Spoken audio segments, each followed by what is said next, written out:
So today we are going to start the first chapter on equality of the book Social and Political Life 2 for class 7 students. So let's start. The first thing that we see here is a question which students are being asked. So, can you think of an incident in your life in which your dignity was violated? How did this make you feel? So, to make matter more clear, see this picture. In these three pictures, in the first one you see a child who is polishing the shoe of a person. Next, the person throws a coin, and then the child refuses to take the coin thrown to him. Basically, this is a scene from the 1975 film Diwar, and the child feels that there is dignity in the work that he is doing, and so he demands that the fee should also be given respectfully. So with this thing, you get an idea of what we are going to study in this chapter. This chapter is regarding equality. Just as the child has done his part, equally he also insists that they pay him respectfully. Okay, so let's start. So there are three sections of this chapter. The first section is A, equality in Indian democracy. Okay, so start reading. The Indian Constitution recognizes every person as equal. This means that every individual in the country, including male and female persons from all castes, religions, tribes, educational and economic backgrounds, are recognized as equal.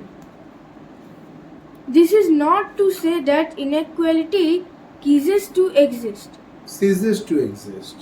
It doesn't. But at least in democratic India, the principle of the equality of all persons is recognized. While earlier no law existed to protect people from discrimination and ill treatment, now there are several that work to see that people are treated with dignity and as equals. This is important. So the child also demands that he should be treated equally to this person. Okay, now the first thing that we hear is this word democracy. So what is democracy? In simple words, democracy means a rule by the common people. It is a form of government in which people elect their own representatives. So this means that in democracy, people are supreme. No body or institution is above them. Okay. Now, similar to democracy, you might have heard of the word monarchy. And what is monarchy? Just unlike democracy, in monarchy, basically the head of the royal family is the head of the nation. Say for example, in England, we had heard of the word monarchy.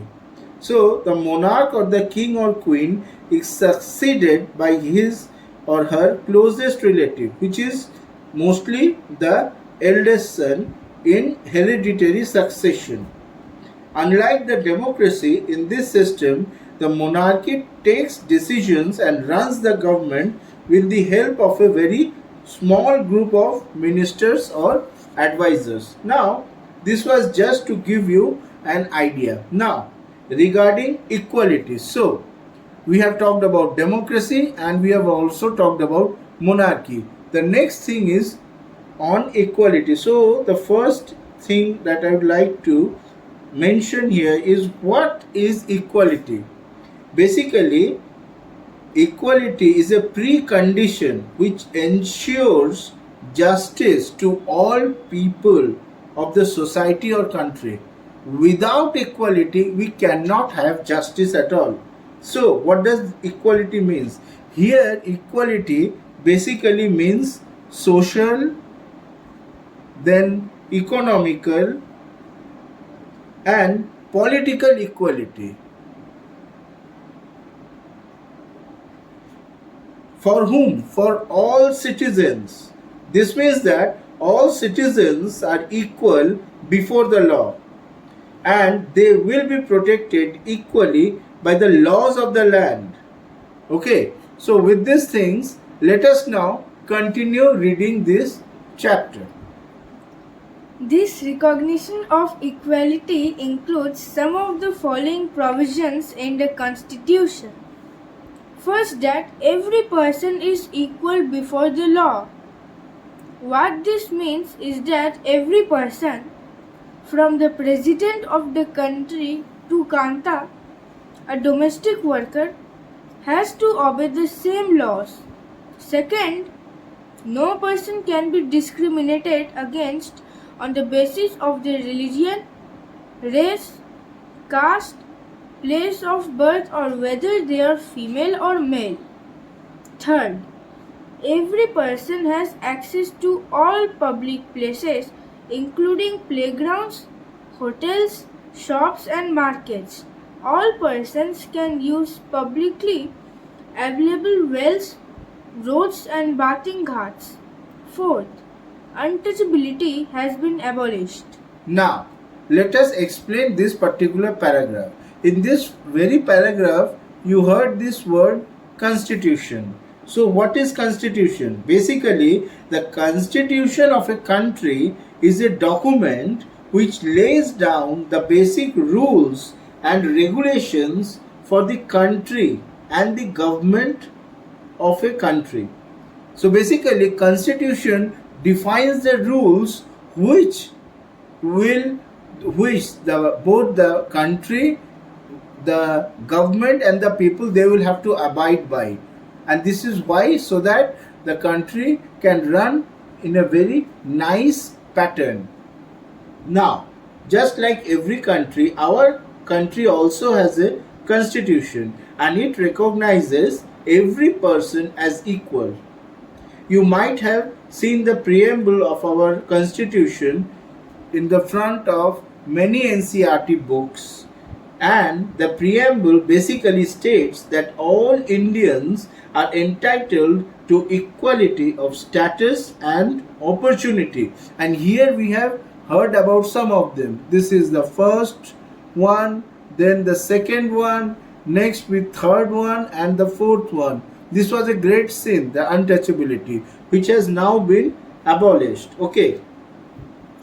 So in a way, people are free to choose any type of work. Moreover, our constitution ensures that the people of India are free to follow their religions, speak their languages, celebrate their festivals and express themselves freely. Okay, so now with this, let us move forward to the third paragraph of section A. The two ways in which the government has tried to implement the equality that is guaranteed in the Constitution is first through laws and second through government programs or schemes to help disadvantaged communities. So this means two ways. First is laws and second is the government programs or the various schemes. Okay, continue. There are several laws in India that protect every person's right to be treated equally. In addition to laws, the government has also set up several schemes to improve the lives of communities and individuals who have been treated unequally for several centuries. Several centuries here mean even after independence and before independence, during the British regime as well. Continue.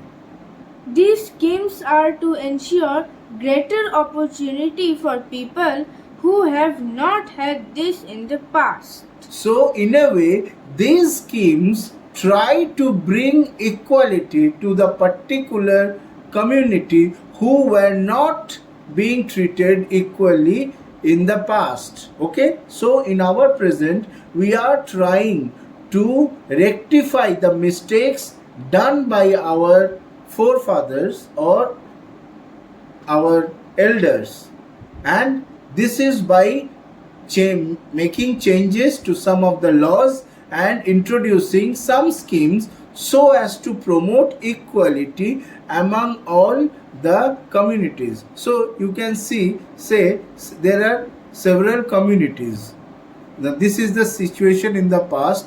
Some were treated in a much better way, some has lesser resources, some has even lower resources. Now in the present what is being done is these have already greater resources, these have lower resources, and now what this is the past as well, but in the present the government is giving them more, and this one is also government trying to give them more. In this way this is being given by the government so that they can all become equal. You understand? And this is done by making changes in some of the rules of the government. Okay, continue. One of the steps taken by the government includes the Midday Meal Scheme. This refers to the program introduced in all government elementary schools to provide children with cooked lunch.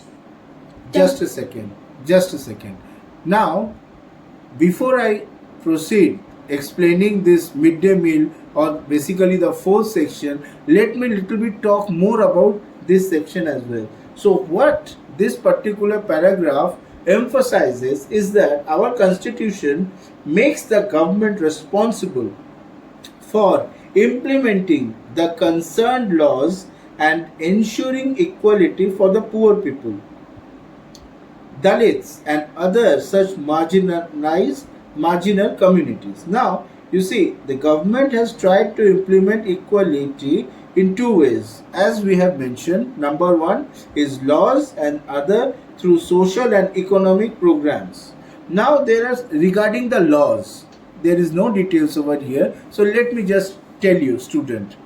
You see, there are several laws in India that protect a citizen's right to be treated equally. For example, the laws to help scheduled castes, SC, scheduled tribes, ST, and other disadvantaged communities. Our government has also initiated several schemes for this purpose. These include the Midday Meal Scheme, National Rural Employment Guarantee Act 2005, and others. Now, with this in mind, let us talk about the Midday Meal Scheme. Basically, this is a scheme you might have seen in several government schools. Most of the government schools you might have seen. This you may not have seen if you are studying in a private school. Now, basically, the Midday Meal Scheme refers to the program introduced in all government elementary schools to provide children with cooked food. Okay, now let us continue with this part. Tamil Nadu. You just continue from here. This refers to the program introduced in all government elementary schools to provide children with cooked lunch. Tamil Nadu was the first state in India to introduce this scheme, and in 2001, the Supreme Court asked all state governments to begin this program in their schools within 6 months. So this is a part of GK as well. So the first state to start this was Tamil Nadu, and in 2001, and it started later on in other states. Okay, so continue. This program has had many positive effects.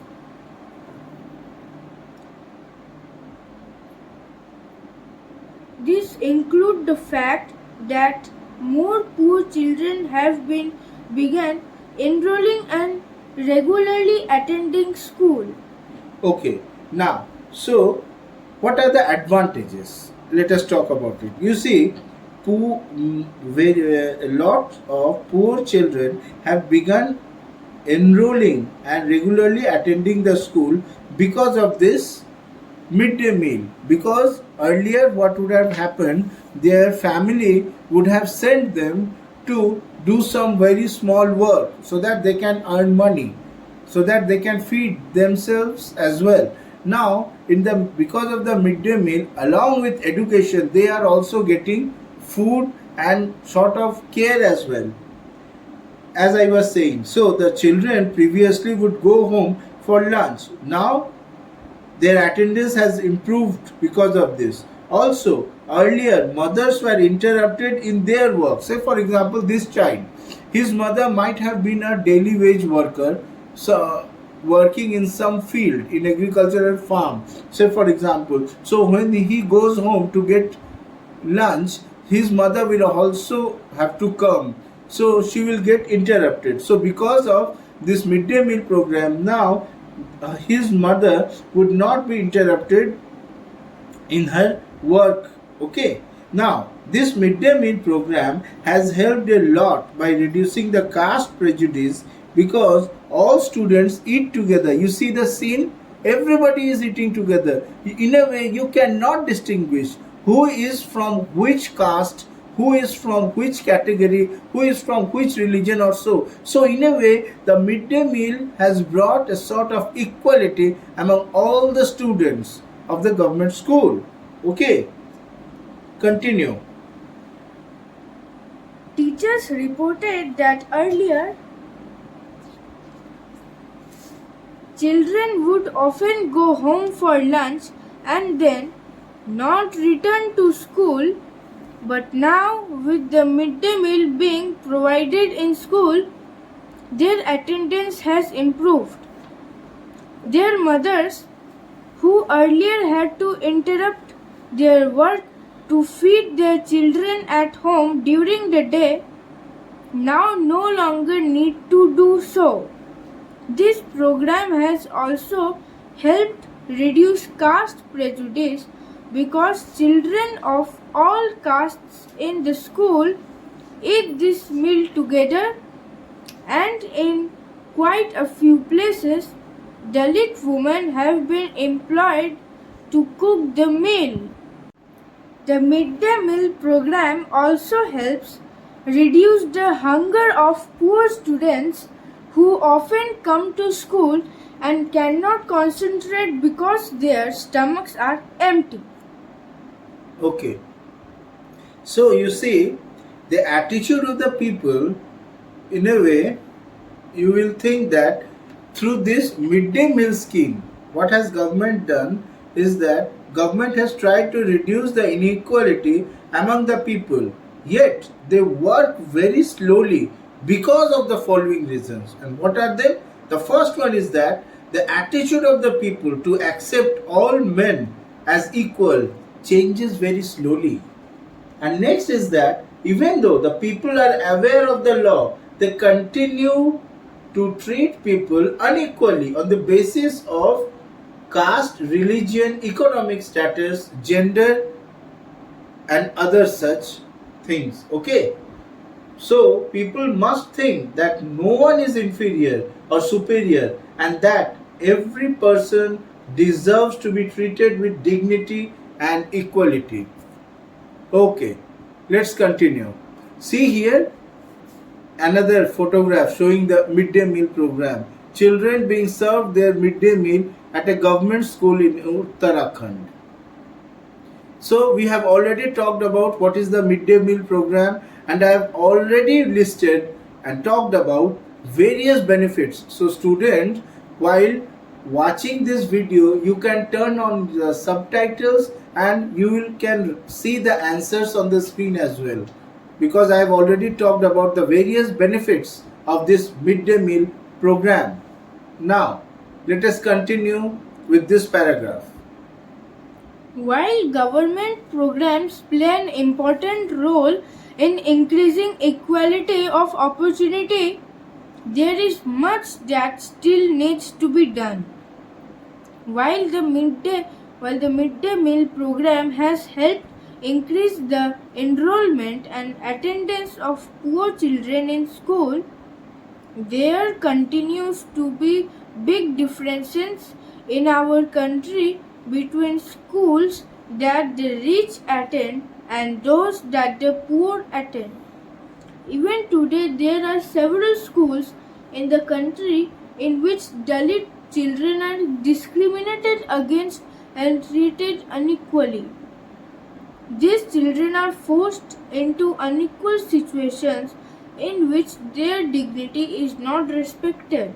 Yeah, say for example, they will be asked to sit in a different bench so that students from other communities will eat. This is a very bad situation. I am telling you, I have not seen such a situation, and it is very sad that such a thing is happening even as we speak now. Okay, this is a very sad thing. Nobody has given right to any human being to treat other unequally. Continue. This is because people refuse to think of them as equal even though the law requires it. Okay, continue. One of the main reasons for this is that attitudes change very slowly. Yeah, as I have told you just now. Next.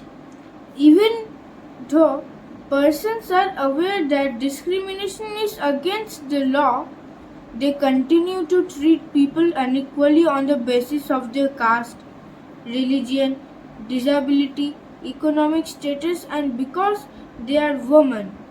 It is only when people begin to believe that no one is inferior and that every person deserves to be treated with dignity that present attitudes can change. Establishing equality in a democratic society is a continuous struggle, and one in which individuals as well as various communities in India contribute to, and you will read more about this in this book. Okay, so let's now, with these concepts in mind, start with the second section, which is issues of equality in other democracy. So the first section of this chapter focused on democracy and inequality in India and what the government has been doing to get rid of it. Okay. Next, let us talk about the fact that inequality is in fact a world phenomenon. You see, in many democratic countries of the world, the issue of equality is an important issue of concern. Let me give you an example. You see, in the United States of America, the African Americans were treated extremely unequally. They were denied equality before the law, especially before the civil rights movement. And this civil rights movement was a movement that began in USA in the 1950s, along the time that we got independence. And as a result of which the African American people demanded equal rights and an end to racial discrimination. In this matter, the name of Rosa Parks is very important. She was the most important leader of this movement. You will soon read about it. I am just telling you what is going to come. She was an African American woman. Later, see, this is the picture of Rosa Parks. Later, the Civil Rights Acts of 1964 prohibited discrimination on the basis of race, religion, and national origin. In fact, no country in the world can be described as being completely democratic. In this way, inequality is the biggest challenge to democracy. The fight for the recognition of all persons as equal and for their dignity should be continued. Okay, so with these things in mind, let us start with this chapter. You are probably wondering whether India is the only democratic country in which there is inequality and where the struggle for equality continues to exist. The truth is that in many democratic countries around the world, the issue of equality continues to be the key issue around which communities struggle. So, for example, in the United States of America, the African Americans whose ancestors were the slaves who were brought over from Africa continue to describe their lives today as largely unequal. This despite the fact that there was a movement in the late 1950s to push for equal rights for African Americans. Prior to this, African Americans were treated extremely unequally in the United States and denied equality through law.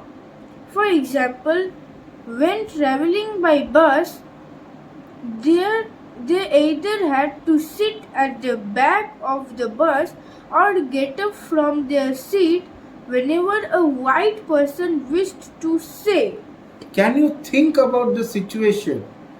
Yet, people have faced such a thing in the past. Okay, now, Rosa Parks. Rosa Parks, bracket, 1913 to 2005. This means she was born on 1913 and she died on 2005. Okay. Bracket close. Was an African American woman.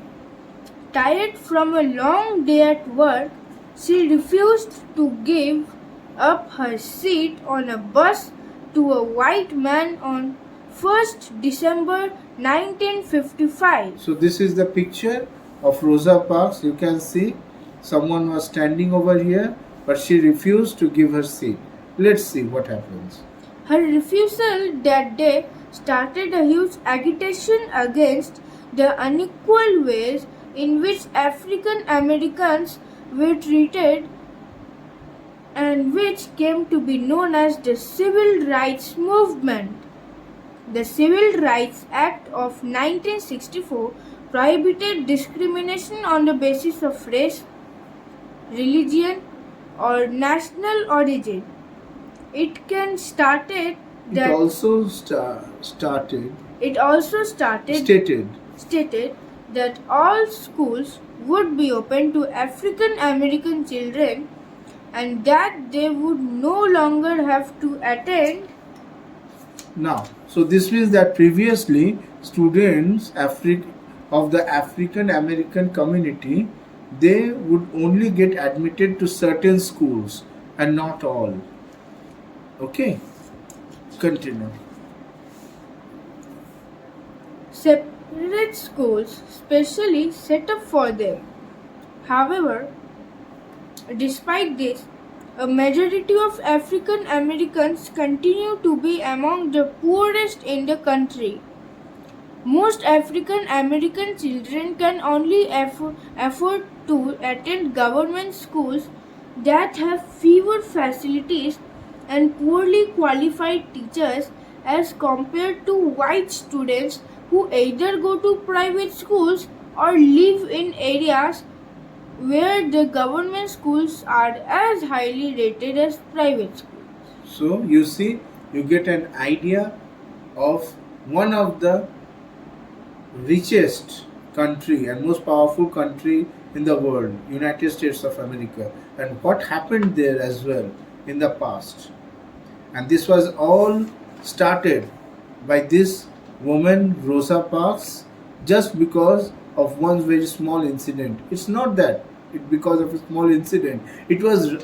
This thing was among everyone, but she started the movement and she was one of the important leaders in this civil rights movement. Okay, so now with this in mind, let us continue with the third section, which is basically challenges of democracy. So as you have already heard, student, I've already talked about that the biggest challenge of democracy is inequality.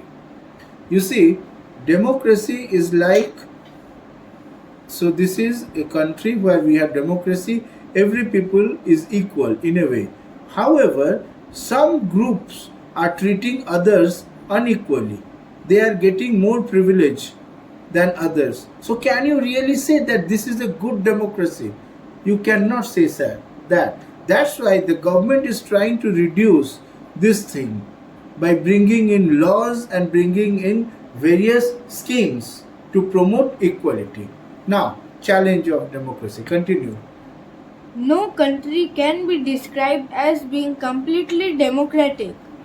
There are always communities and individuals trying to expand the area of democracy and push for a greater recognition of equality on existing as well as new issues. Central to this is the struggle for the recognition of all persons as equal and for their dignity to be maintained. In this book, you will read about how this issue of equality affects various aspects of our daily lives in democratic India. As you read these chapters, think about whether the equality of all persons and their being able to maintain their dignity is upheld. Is upheld. Okay, so this is basically this chapter on equality, and we have talked about the three important sections. So what are the most important things to remember? Most important things is here the midday meal program and the civil rights movement, along with the government, what it has done, and also the challenge to democracy.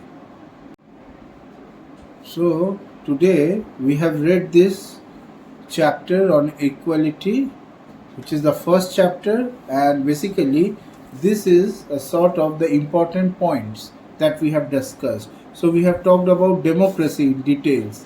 Next we talked about the Indian Constitution and the various provisions. Mainly we have talked about 4 provisions for recognizing equality, and after that we have talked about how the Indian government uses 2 ways to implement equality. One is through laws, we talked about them, and another is through government schemes, and we have talked about the midday meal scheme.